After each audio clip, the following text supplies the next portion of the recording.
Hello and welcome back to my video. My name is Murphy, I'm a fitness coach, and today I'm going to be going through some Reddit questions, specifically fitness related questions. I'll try my best to provide the most educational answers possible. First question: are there any resources for adding some agility / sprint movement type conditioning into my life? Something slightly more organized than random hit Tabata style videos on YouTube at the end of my workouts. I already lift and do LISS cardio. I don't know what that is, so I have to check it out. But would like to improve at chasing my kids around and keeping up with them as they start doing things like sports as they get older. Yes, this is what fitness is all about. Translating your movement in the gym and hoping it functionally translates into your day-to-day lifestyle. Okay, LISS cardio. That's just basically low intensity, steady state cardio.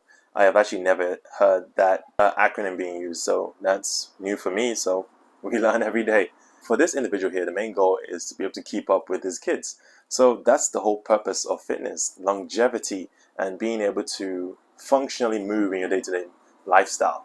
So for this, I'd recommend strength training and some, of course, agility training as they requested as well. So with strength training, you want to work on training on the different planes of motion. So that's the sagittal plane, frontal plane, and transverse plane. So things that, of course, are functional that translates into your day-to-day movement. So you can do some lateral lunges, forward lunges, some rotational core work, things like that work, and do some jogging as well. I wouldn't recommend sprinting unless you are someone who has already been practicing and training that skill set, because most people will get injured if they just sprinted right off the bat.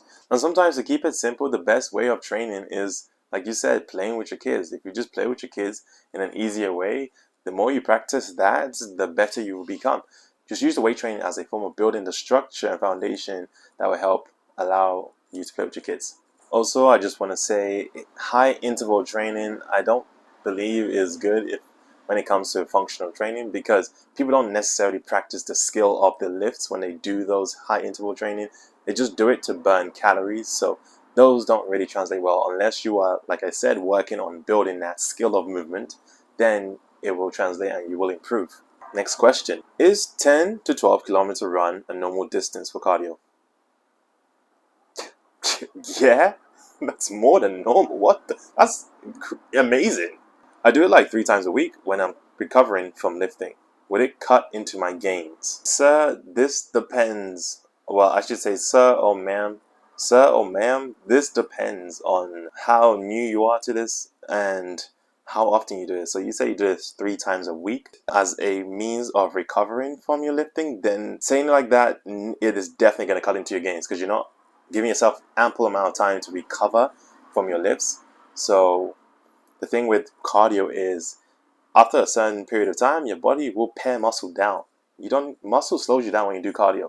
So it will feel like there's no function for you to hold on to so much muscle. So if anything, I would advise just bumping the distance down. Like I said, it depends on how well versed you are at running 10 to 12K. If you recover like nothing, then by all means keep it in. But if you're saying you're using it as a form of recovery from your lifting, then you're gonna have to really tone it down, because you shouldn't see it as a form of recovery, because there's no way you can use cardio as a form of recovery unless you're doing like walks. You're going for walks, then that's a low level of cardio to use.